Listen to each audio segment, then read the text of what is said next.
નમસ્કાર, તમે જોઈ રહ્યા છો TV17 ગુજરાતી। વડોદરા જિલ્લાના ડભોઈ શહેરના મહત્વપૂર્ણ સરિતા રેલવે ઓવરબ્રિજ પર આજે બે કાર વચ્ચે સામસામે અકસ્માત સર્જાતા ભારે ટ્રાફિક જામની સ્થિતિ ઊભી થઈ હતી।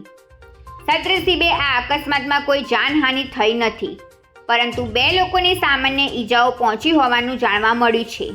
હાલ બ્રિજના એક ભાગ પર સમારકામ ચાલી રહ્યું હોવાથી સમગ્ર વાહન વ્યવહાર એક જ તરફથી પસાર થઈ રહ્યો છે, જેને અકસ્માતનું મુખ્ય કારણ માનવામાં આવી રહ્યું છે।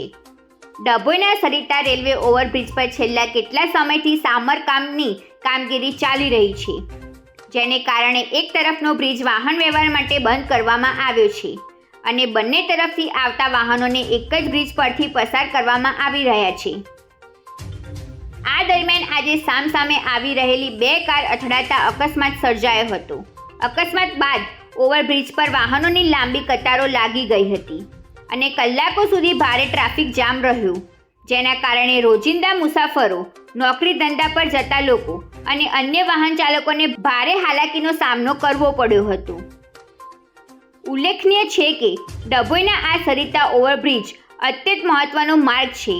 વિશ્વ પ્રસિદ્ધ સ્ટેચ્યુ ઓફ યુનિટી ઉપરાંત રાજપીપળા, પોઈચા, કરનાળી અને ચાંદોદ જેવા ધાર્મિક તથા પ્રવાસન સ્થળોને જવા માટે હજારો વાહનો દરરોજ આ માર્ગનો ઉપયોગ કરે છે।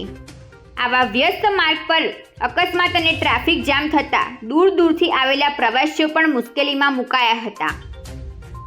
સ્થાનિક લોકોનું કહેવું છે કે ઓવરબ્રિજ શરૂ થયો ત્યારથી જ વારંવાર સમારકામ અને અન્ય કારણોસર ચર્ચામાં રહ્યો છે।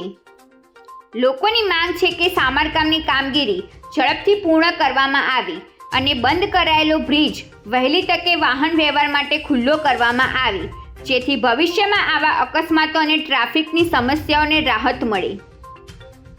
હાલ અકસ્માત બાદ પરિસ્થિતિ સામાન્ય બની રહી છે, પરંતુ આ ઘટનાએ ફરી એકવાર માર્ગ સુરક્ષા અને ટ્રાફિક વ્યવસ્થાને લઈને અનેક પ્રશ્નો ઊભા કર્યા છે। આવા જ વિશ્વસનીય સમાચાર માટે જોડાયેલા રહો TV17 ગુજરાતી સાથે।